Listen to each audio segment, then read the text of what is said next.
Hey everybody, welcome back to another episode of The Damage Report. I am John Adirola. We've got a big show for you with some of my favorite recurring guests, friends of the show, joining us once again to break down the latest in the news.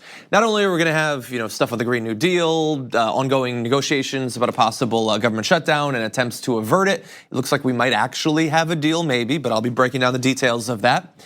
We also have Khanna, representative, who's going to be joining us once again to break down his latest efforts to pull the U.S. out of involvement in the war in Yemen. We're also going to be talking about the Green New Deal, a bill that he not only supports but also has co-sponsored. So very exciting stuff there. And in our ongoing coverage of the money behind a number of these candidates for the Democratic nomination for the presidency, we're once again having Ashley Balcerzak back on the show from the Center for Public Integrity. And she has been diving into the donors for Senator Amy Klobuchar, who just recently announced that she will be pursuing that nomination. We've previously done videos on Senators Booker and Gillibrand. Now we'll have Klobuchar. There's a lot to get through, but she's up to the task, and she'll be joining us in the latter half of the show to do just that. At the end of the show, assuming we have time, one of my favorite things to do, take a little tour around the world of news as put together by our awesome producers here at The Damage Report. Meanwhile, in news from around the world, actually news from around the Imperium. Fans of Warhammer are gonna want to stick around for a little bit of news involving Trump as well. But we're starting off with the environment.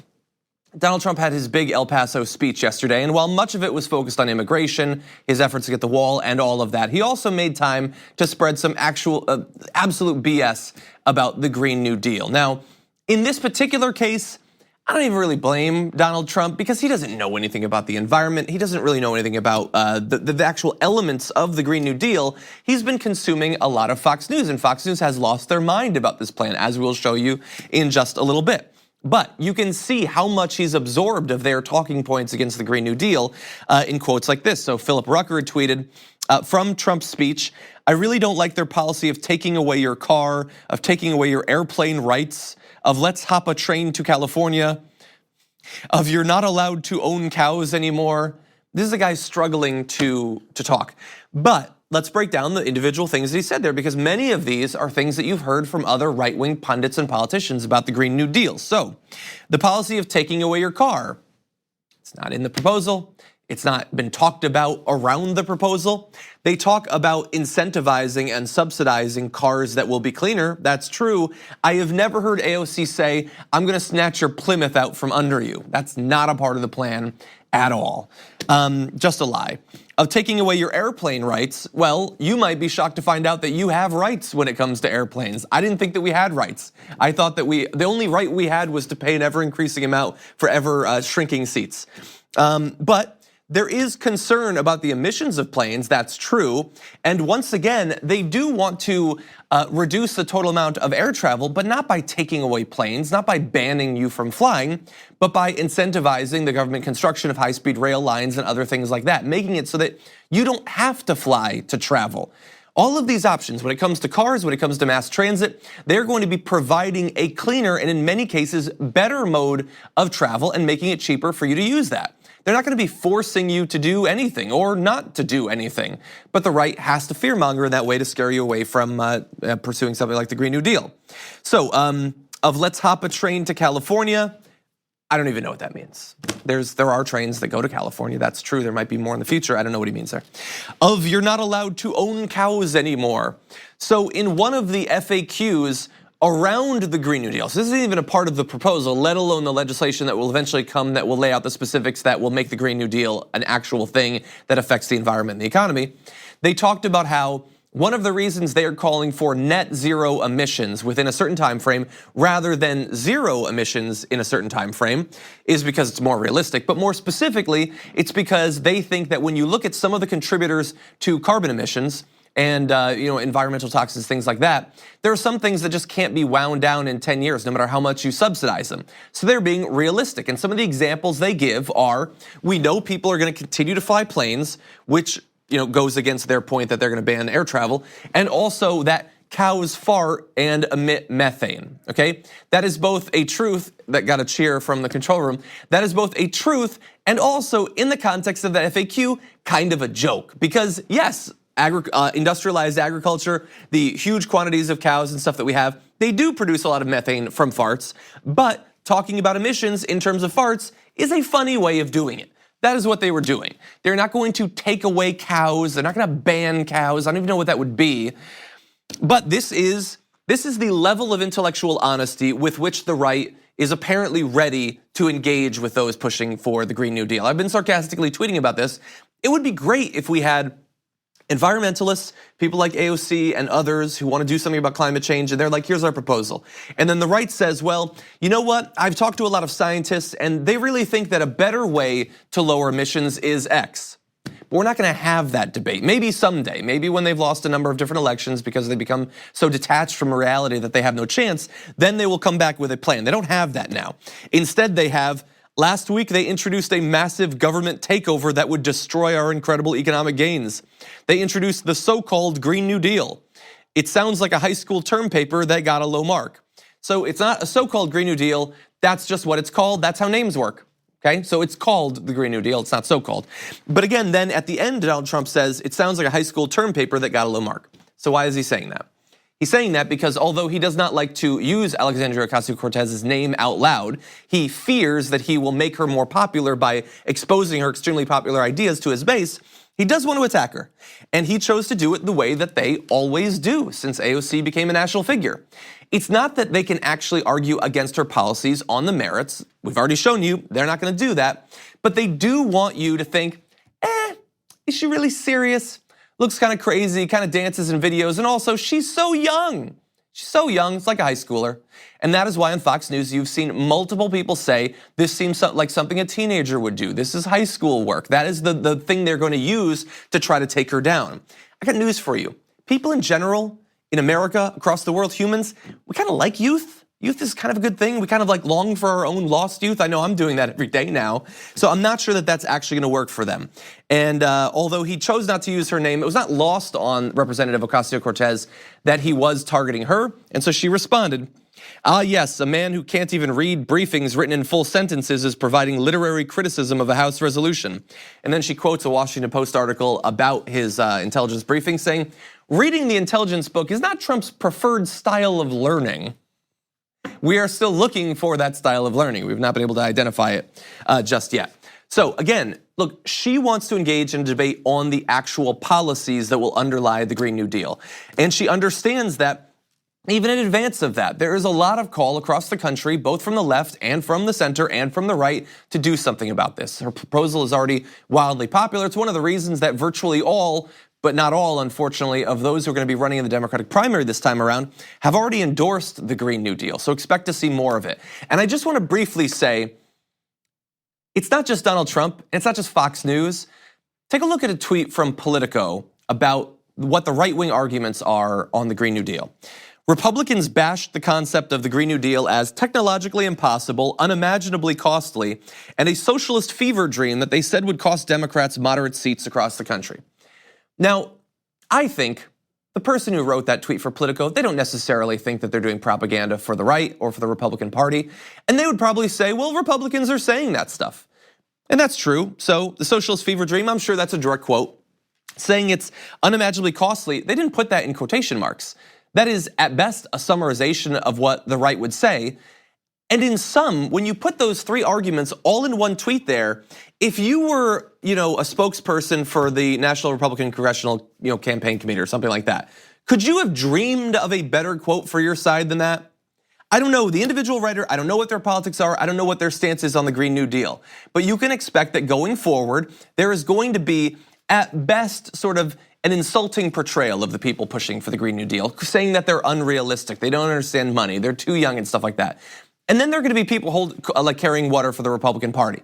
And so outlets like Politico and others, they're going to frame things as, here is what the responsible adults in the room believe, and here is what these wild-eyed dreamers believe. And it's kind of cute that they want to stop climate change, but do they really understand how the economy works?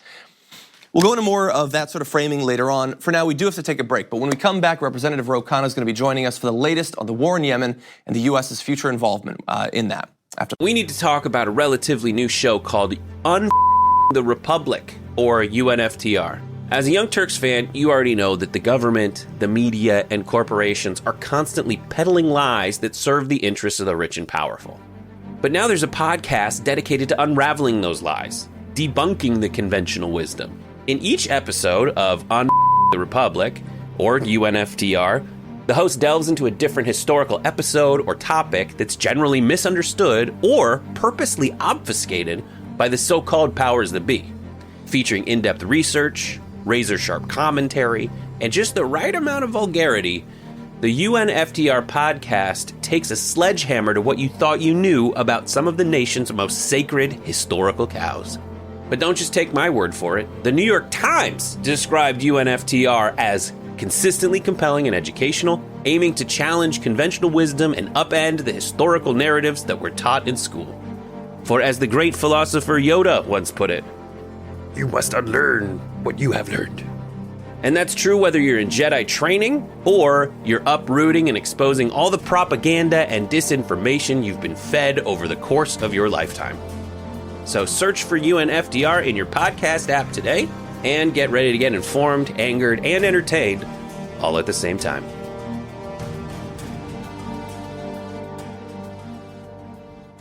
This. Just a few months ago, we came so close to pulling the U.S. out of involvement in Saudi Arabia's war on Yemen, and unfortunately, the Republican-controlled House was able to stop that. A lot has changed since then, and so I'm very happy to welcome to the show one of the representatives who are leading the charge to finally finish that path. That is Representative Khanna. Ro, welcome back to the show. John, thanks for having me on. It's always one of my favorite shows to do. Thank you so much. I feel the same way about you being on, not about me doing it, although I do like that too. We're once again talking about Yemen, really hoping that we can finish this thing. You're going to be putting forward your bill once again. What does that bill aim to do?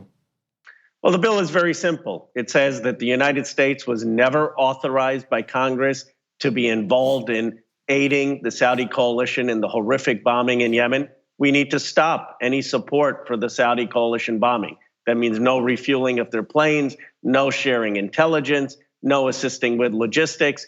There are 14 million Yemenis that face the possibility of famine. This is because the Saudi coalition has been bombing the ports and not letting food and medicine in. When this resolution passes the House and when it passes the Senate, it will be a huge signal to the Saudis that they need to come to the peace table, stop the bombing, and let humanitarian aid in. And it certainly seems like that should be the outcome. It's previously passed the Senate. And unless strategically some Republicans were voting in favor of it, knowing that the House would shoot it down, it seems like now it'll pass the House, it'll pass the Senate, it'll go to Donald Trump. What do you think the chances are that Donald Trump will acknowledge, I guess the political wins and go along with that? Or might he fight it and stick with his allies in Saudi Arabia? Well, John, there are two possible outcomes. One, you believe it or not, Lindsey Graham was quoted in Politico saying he may actually consider voting for the resolution. Now, if you have people like Lindsey Graham come in and support the resolution, that's going to create a broad coalition and put a lot of pressure on the president to possibly sign it. I know it's an uphill fight, but the president's calling for withdrawal in Afghanistan. He's calling for withdrawal in Syria. It would be hypocritical for him to then say, yeah, but we need to have our involvement in Yemen. Second, even if the president doesn't sign it, it's still going to have an extraordinary impact. In the history of this country, since 1973, when the War Powers Resolution was passed, in our entire history, there has never been a War Powers Resolution that has passed both the House and the Senate. Kucinich and McGovern, many of them, they used to introduce these used to get 5, 10 votes. This is a testament to people, your viewership, the Young Turks, to folks around this country mobilizing, saying put an end to endless wars. So this is a huge statement, and we know that it's going to have an impact on the Saudis coming to the peace table. We know last year when the Senate passed it, Mattis called up the coalition and said, you're embarrassing us, come to the peace table, and that led in part to the temporary ceasefire. So I think a statement where both House and Senate pass it would have an extraordinary effect on the peace negotiations themselves. And I have to say that as a former poli-sci student, actually having the War Powers Act being talked about at all at the national level is certainly novel.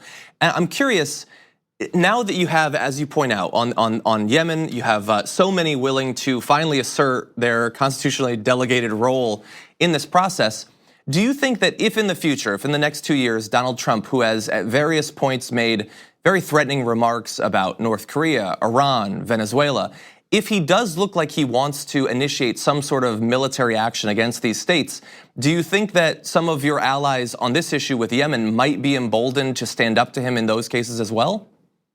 Well, that's exactly the point, John. This is a shot across the bow from Congress to the executive branch saying, think twice before you get us into another military excursion overseas, whether it's Iran or Venezuela or North Korea. The Congress is not going to stay silent. The Supreme Court has said that they defer to the executive branch because Congress stays silent. But if Congress asserts our role, that's going to make the executive branch a lot more wary about just getting into war. So I do think there is an emerging left-right coalition that is wary of military interventionism, that looks at Iraq, that looks at Libya, that looks at Syria and says that the military interventionism has often made bad situations worse and has not made us safer, and that we need to be far more judicious before using military force overseas, especially when there is not a direct threat to our national security.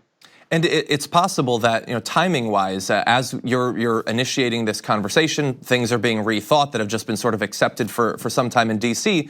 You have the beginnings of the 2020 Democratic primary. And I wonder, do you believe that this sort of re-questioning of some of the orthodoxy on foreign policy in the Democratic Party, will that be a sort of vocal part of this primary process, do you think?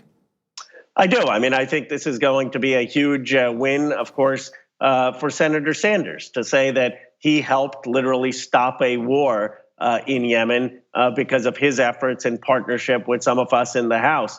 I also think Elizabeth Warren is working towards helping reorient foreign policy. She has said that she supports troop withdrawal from Afghanistan and Syria. So I think that the fault lines on foreign policy is going to be a huge issue in the primary. People say, oh, foreign policy, people don't vote on foreign policy. That's not true. They may not care about intricacies of diplomacy, but they care about matters of war and peace. They want to end the endless wars. They want to invest in projects back home. And that's a message I think you'll hear from Democratic candidates on the field. I hope so. And I was also hoping to get your thoughts on the launch within just the last week of the initial proposal around the Green New Deal. There's been a lot of enthusiasm from environmental progressives on that. The right appears to have collectively lost their mind and are fighting against some fictional fantasy version of the proposal that doesn't exist. What do you think about the conversation that's been generated by the launch of the Green New Deal over the past week? Well, it's long overdue. It's urgent. But here's what I tell my Republican friends. I said, okay, let's agree to disagree on scientific facts on climate change. Do you want us to lose our environmental job creation leadership to China? Because China is doing this. They're creating the solar jobs. They're creating the wind jobs. They're creating energy efficiency jobs. Would you rather those jobs and industry be in China, or would you rather we lead there? This is a policy that is pro-economic growth. It's going to put people at GM and other people at factories back to work as you have SUV electric vehicles. It's going to create jobs in solar and wind. So this is good for the economy and it's future oriented. The Republicans are opposing something that's actually in our national interest. I just have to say that gives me hope, because when I hear from the right, they're saying Alexandria Ocasio-Cortez wants to ban cows. That sort of response coming from you right there, I think, is going to be pretty convincing to the American people, and hopefully you'll be given the right venues to make that argument. Well, I just think it's ridiculous. I mean, they're appealing to a fair, and they're throwing these things out. I think what we've got to say is we're forward-looking, and we care about the American interest and competitiveness. I can make this argument from Silicon Valley. We lost the semiconductor industry to Taiwan because we weren't ahead of the curve in realizing the technology. On the other hand, we didn't lose some of the software companies. Apple and Google and others are still here. Well, we want to make sure that the clean tech economy, which is going to be a huge part of the world economy, is in the United States. I don't see how any American would be opposed to that. And that's really what the Green New Deal is about. Representative Khanna, as always, thank you for joining us. Appreciate your input. Thank you, John. We're going to take a short break. When we come back, a possible deal to avert a government shutdown and a reporter attacked at a Trump rally. All that and more after this. So ever since the last shutdown, we have been anticipating the beginning of the next one. That's why we've had this little counter going on there. But maybe we won't have one As of last night, congressional negotiators are saying that they have reached, in principle, a deal to avert a government shutdown. And as you're gonna see, it is definitely the product of bipartisan negotiations because nobody likes it. So here are some of the details. A Democratic congressional aide told the Daily News that the committee had agreed to tuck away $1.375 billion for the construction of 55 miles of bollard fencing. No wall, said the aide, while reducing the number of detention beds at the disposal of the Immigration and Customs Enforcement Agency by 17.4% from about 49,000 to about 40,000. So let's start there. Those are the two big things. There's also some extra money for border security not having to do with any sort of barriers, but the beds are the new thing as of the last week. The idea was if you could drastically reduce the number of beds, then you can refocus ICE away from just mass capturing huge quantities of people, including complete non-criminal offenses and all of that, and holding them for long periods of time and refocus ICE on actually tracking down people who've committed serious crimes. So initially they wanted to get that number down to something like 16 to 18,000. It looks like they were not successful in that, which this will be the running theme throughout this, which seems odd considering they completely won the last battle in this, which was the first shutdown of this year. But okay, they failed on getting down the beds more than they were able to here. Also, 55 miles of bollard fencing. Now, the aide immediately shouts, no wall. I don't understand what the significant difference is between bollard fencing and a wall. They specifically say in the deal, thank you for the bollard fencing there. You know what that bollard fencing looks like? It looks like a wall. I mean, kind of see-through, I guess. So technically, if you put two of them, sort of offset a bit, it'd be an actual wall. So good, it's a half wall. That's wonderful. There's no concrete walls. It's still a wall, though. I mean, at the end of the day, a fence is kind of like a wall, and this is much more wallish than fence-ish, considering that you can't just, move past, you can't shake through it or anything. This looks pretty serious, and so coming out of it, they're going to say, we were successful, there's no wall. But any reasonable person, I think, looks at this and says, well, it looks like there's 55 miles of wall, okay? Now, this is double the amount allocated in the last spending agreement, but 10 miles less than the bipartisan Senate Homeland Security funding bill from 2018 that Trump rejected. And that graphic right there, that is Congress in 4 lines. Because what we have is, there's gonna be more wall built than in the past go around, which would imply that the people who are fighting against a wall must have failed because now there's gonna be more wall. But they didn't fail. In the last shutdown, Donald Trump blinked because his approval rating was tanking. If anything, there should be progress in that area, but there's not. On the other side though, Donald Trump, if he accepts this, will get less wall than he would have if we had never launched in this entire thing at all. If back in December he had just agreed to the bipartisan deal that was agreed to, he would have slightly more wall. Now, in the grand scheme of things, 55 miles or 65 miles out of a possible couple thousand miles on the US southern border is not significant, but it is still more wall. And it helps him to continue his narrative that this is necessary. Look, Republicans and Democrats have agreed to this. I guess we were right. And if they agreed to 55, the next year, why not 100? Why not 200? Why not 500? After all, we obviously all agree that walls are necessary. And that aide who shouts no wall, just fencing, we'll see how that argument goes going forward. I'm sure Donald Trump will be very nuanced about the terminology there. He calls it a wall, he calls it concrete, he calls it fencing, he calls it, peaches, I think at one point. Okay, whatever he needs to call it, he will. And if it's peaches that advances his narrative going into 2020, that is what he's going to use. And this deal, as written, seems to help him out in that regard. So in terms of whether he likes this deal or not, I'm gonna jump ahead a little bit. He talked about it at the rally last night and said, I don't even want to hear about it. I don't want to hear about it. So I don't know what they mean, progress is being made. I think he's being very literal right there. There are words in the phrase progress is being made that he does not know the definition of. But supposedly he's against the deal. I do know that the informal Vice President of the United States, Sean Hannity, said 1.3 billion, that's not even a wall, a barrier? I'm going to tell this tonight, and we will get back into this tomorrow. Any Republican that supports this garbage compromise, you will have to explain. Okay, the fact that he doesn't like the deal makes me slightly more positive towards it, but I understand that what he's pushing for there is much, much, much more funding. I'm sure he accepts that this is progress, that he is getting wall capitalized, But they, of course, want more than that. Now, what the question is going to be, I think, going in today is, later on today, Donald Trump is going to watch Sean Hannity. Sean Hannity is going to tell him to reject the deal. But hours and hours before he hits Sean Hannity, he's going to have to make his way through a whole big field of Ducey, and he's going to see stuff like this. The 1.375 billion, a lot less than 5.7. However, you get 55 miles. It's taken them a year and a half just to start on 2017. Not that they're lazy, but because contracts have to be handed out, equipment's got to be acquired, and they got to get the plans. So they're starting this week from 2017. So, I mean, look, I guess compared to people like Sean Hannity, right there, what you saw was Fox and Friends being a little bit more reasonable. But every bit of that about the not wanting to say that they're being lazy and praising the fact that they made a few miles last year, all of that is just the verbal cable news equivalent of lightly stroking the president's head. Just like, you're a good boy, you're doing great things, you're gonna love this deal.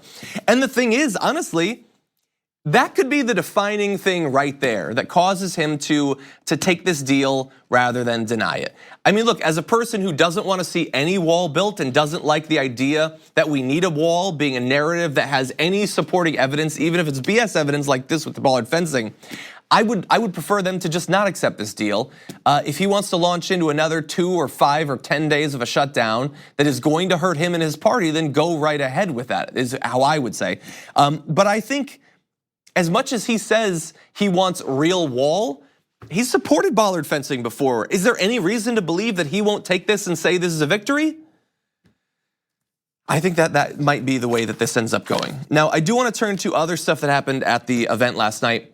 We turn now to video, live video, BBC reporter, first person account of being attacked by a Trump supporter, as you'll see.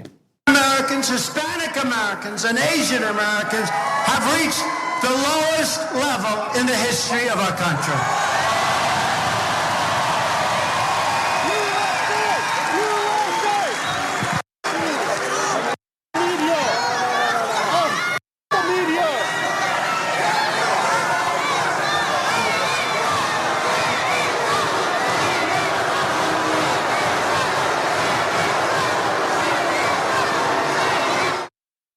Okay, so what you saw there was a video of Donald Trump's face. The reason it went crazy is because someone knocked into, from behind, the BBC reporter, Ron Skeens, who had been filming Donald Trump. One of the Trump supporters there, you can see him in his MAGA hat.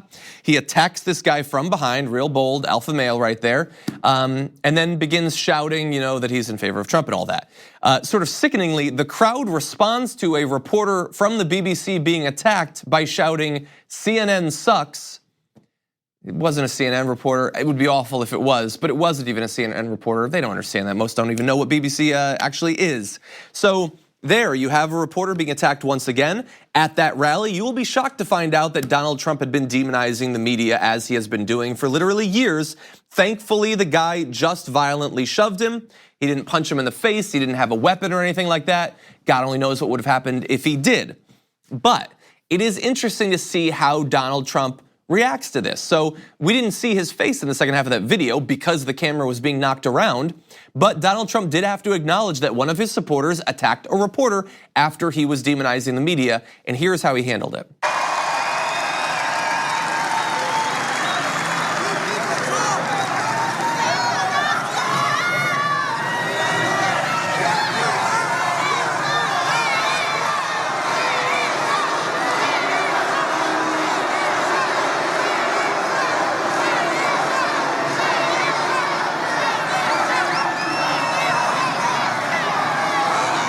Okay, thank you.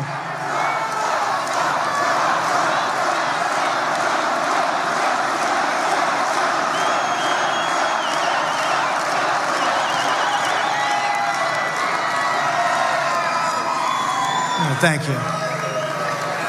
You all right? Everything okay? Please?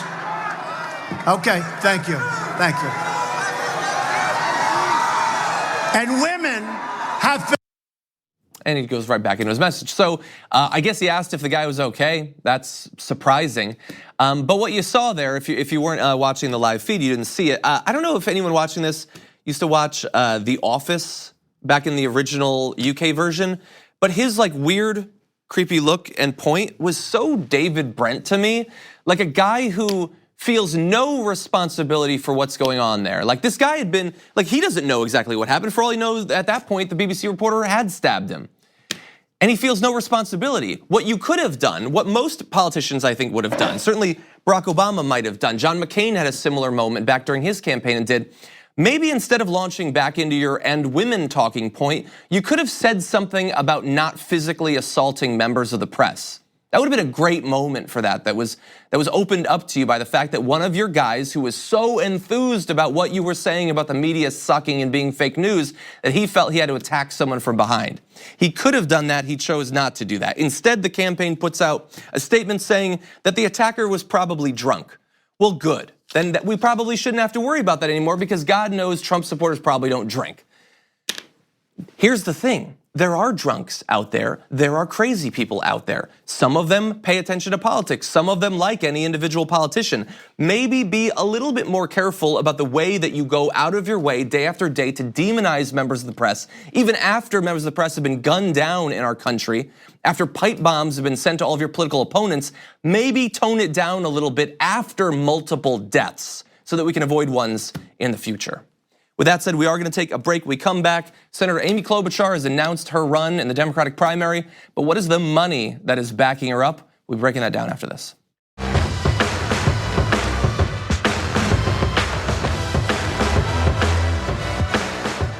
So when it comes to political candidates for president, you can learn a lot from what they say, what they advocate for, but sometimes you can learn even more from the money that got them into office in the first place. And for that reason, we've been breaking down the financing and donors of all of the candidates that we can for this Democratic primary nomination fight that we are launching into.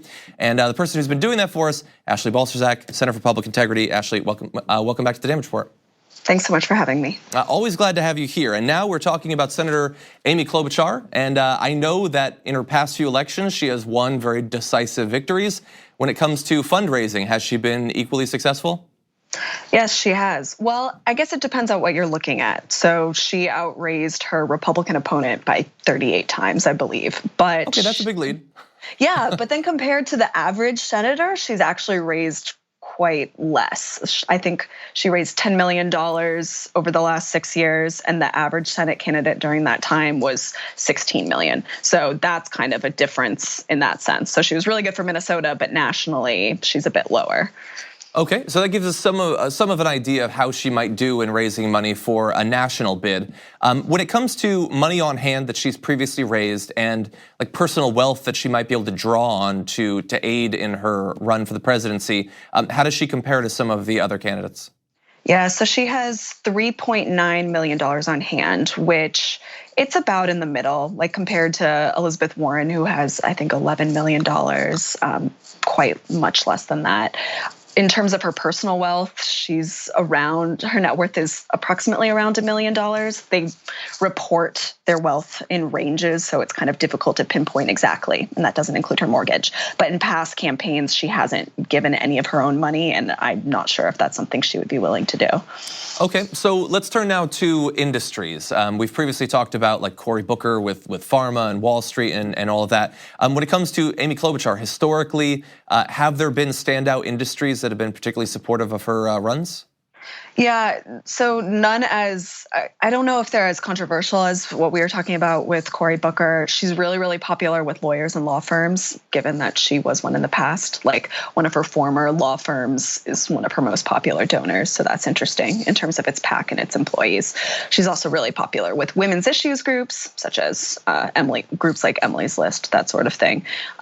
She did get quite a bit of money from Wall Street, so that's similar to Cory Booker. And she's also very popular with leadership PACs. So other PACs of other lawmakers have given her quite a bit over time. Okay, so what about small donors? How does she compare to the rest of the field in her ability to generate smaller donations from regular people? Yeah. So her last campaign, she got about a quarter of her funds from small donors. The Wall Street Journal did a really interesting analysis that was looking at the number of donations, and she's very far at the bottom of that. You have like Bernie Sanders up top and Beto. They have like millions of small donors, while Klobuchar was kind of at the bottom with like, I think it's 38,000, something very low. So it'll be interesting to see if she can kind of increase that support going forward or if she's kind of too far behind in that sense. Yeah, and I guess it's possible. I mean, Bernie had previously run for president, and Beto, his Senate race took on sort of national implications. Yeah, she doesn't come into this race necessarily with the sort of name recognition they have, but we do know that the DNC wants small donors to be an important sort of qualifying characteristic for getting on the debate stage. It'll be interesting to see if she's able to generate the sort of numbers that will allow her to end up, with some of the other the big dogs, I guess, in this race. Okay, so fundraising strategy. We know that a number of different candidates have said they're not going to be accepting corporate PAC contributions. Where does she stand in terms of how restrictive she will be on how she fundraises? So she did say that she wasn't going to take corporate PAC money like a lot of the other big ones. She also did talk about campaign finance reform quite a bit in her announcement. So she kind of railed against Citizens United, the Supreme Court case that kind of started super PACs and corporate donations to outside groups. So she's kind of taken a stand there and talked about how she wants to get rid of dark money, so undisclosed donations in politics. So that's kind of been a thing that she is putting at the forefront of her campaign. So I'm glad that you went into that. Has she talked about any sort of like more radical revamping of campaign finance law? Does she express an interest in eliminating, personal financing of campaigns? She talked about a constitutional amendment to overturn Citizens United, which is quite bold. So that really stood out to me. Okay. Well, that's certainly something. Well, thank you for doing the digging that you did. I wish that we had a little bit more that we could say about the industries, but apparently she has not necessarily drawn significant fossil fuel or pharma or anything like that. It seems like, as with a lot of her stances on the big issues, she's a little bit of a mystery at this point, unfortunately. But we do appreciate you breaking down everything that is available. Yeah, one thing I did want to add that I did find interesting is, so there was an analysis put out from a local Minnesota paper that was showing that a lot of CEOs of Minnesota-based businesses are really fond of her. I think 11 out of 25 of the major company CEOs gave to her. And a couple of them are normally Republican donors. So I think that really says something. You know how there are a lot of polls out there saying that she's kind of likable with both parties. And this is kind of an interesting look at that. Like, even Republican donors are giving her money. So it kind of shows that she can maybe go across the aisle in ways that others may not be able to. I don't know, that is interesting because liked by both parties, I know what that normally means in practice, and it usually does have business connotations. So thank you for the last bit as well. Sure. Ashley Balcerzak, federal politics reporter for the Center for Public Integrity. We always appreciate your work. Thanks again. Thanks for having me. We're going to take one last break. We come back, we're going to take a tour around the world, news you might have missed otherwise after this.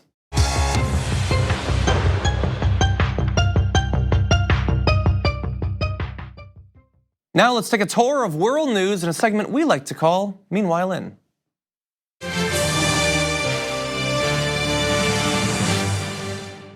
Meanwhile, in that bowl of pasta, Donald Trump has been declared the new God Emperor of mankind.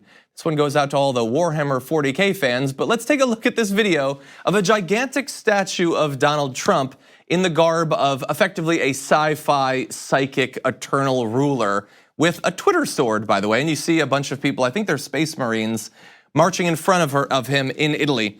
So what is the purpose of that awesome statue that I hope is never taken down? Fabrizio Galli, who created the float, said in an interview that the sword he's wielding contains the phrase meaning, "Here's your effing tariffs." So in the same way that the actual God Emperor of mankind has an invincible army of eternal Space Marines with which to conquer the Xeno hordes, he has Twitter that he uses to impose his will on the world. And Galli goes on to say, it's a joke, but in fact, he's trying to destroy nations with the economy instead of nuclear missiles. This is one of the strongest actions, let's say, that powerful people like Trump can use. I did not think that I would ever be talking about tabletop war games on this show, but I'm glad to. And I'm also glad that artists like Fabrizio Galli are using pop culture to draw attention to the way that Donald Trump exerts his will around the world and some of the negative international consequences of it. Meanwhile,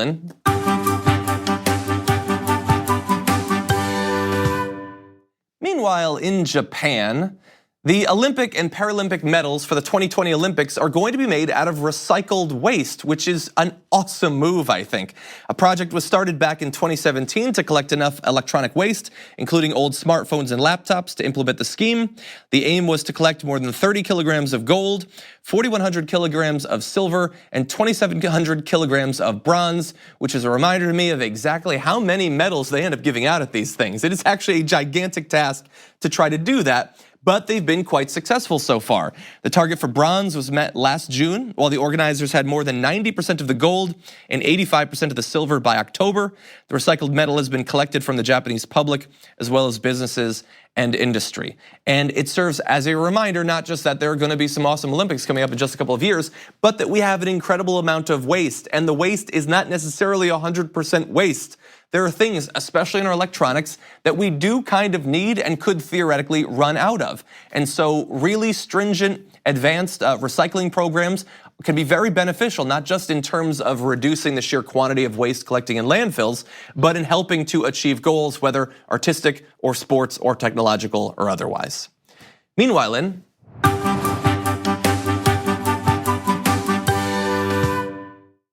in Russia, a state of emergency has been declared due to an invasion of bears, which is news not just for Earth, but also for my worst nightmares. Yes, the aggressive bears have entered homes and public buildings in the remote Novaya Zemlya, there's no chance I pronounced that correctly, archipelago, home to around 3,000 people, where officials have warned of a mass invasion. We are talking about dozens and dozens of bears. And let me remind you, this is a species where one in your town is kind of a big deal. And so when they start coming in squads and platoons, I start to get worried for the people. Let's put up a couple photos. They've seen them inside of buildings. And you can see there, it's a little bit hard because it's low res, but that one is smiling. You know why he's smiling? Because he's gonna get to kill people soon. If we go back to the first one, take a look at his dead eyes. Look at the sheer evil reflected in that polar bear's eyes. No, of course, polar bears are a beautiful species that have been victimized not just by human-caused climate change, which is one of the reasons why in cases like this, they're forced to flee into new areas to find food, but they've been hunted down historically in huge numbers, shot by tourists that are in areas that they should have never been. They suffer from a number of different problems, and now they're a problem for us. So, if you were not concerned about climate change for the many reasons we've previously listed on this show, how about an army of polar bears? Does that get you thinking about a Green New Deal? Meanwhile,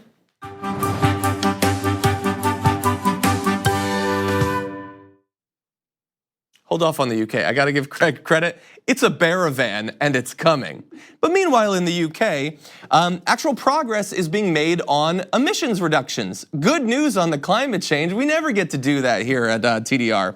The finalized official statistics from the UK show that Britain's greenhouse gas emissions in 2017 were 2.7% lower than the year prior and 42.1% lower than back in 1990. Coal use for electricity fell 27% to a record low following the closure of two major plants. Hold that in your mind for 1 second. Additionally, the UK has a target of cutting CO2 emissions 80% by the middle of the century. Ministers are on track to meet their short-term goals, but the Advisory Committee on Climate Change says they are still short of policies to achieve long-term targets. Well, hopefully some of the new dynamic members of Congress here in the US can give them a few ideas on how they might do that. But I do want to give them credit. Coal use for electricity fell. Why? It's not shocking. It's because they shut down some of the coal plants and replaced it with other electricity generation. So while the UK is doing that, here in the US, Donald Trump is advocating for, I believe it's in Tennessee, to not shut down coal plants they're considering shutting down. And did you know that the people that manage those coal plants have given money to Donald Trump in his re-election efforts? Shocking news, I know. So there's an idea of we can move in the right direction, or we can be beholden to the corrupting influence of money in politics, generalized political corruption, and all of that.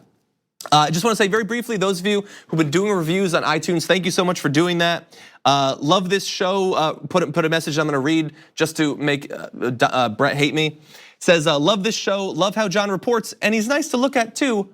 Winky face. So thank you, Von Dutch 616. Very nice of you. Ipatel 23 says, John Adirola is my spirit podcaster.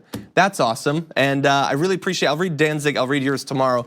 Thank you so much to everybody who reviews it. It really helps us get the message out and have it exposed to new people. It's so necessary. Also, if you haven't gone to facebook.com/thedamagereport_TYT, you should totally do that. We post not only the actual videos, but more content, behind the scenes stuff, all of that. So hope to see you there. Thank you everybody for watching. We'll be back tomorrow with Jared Jackson.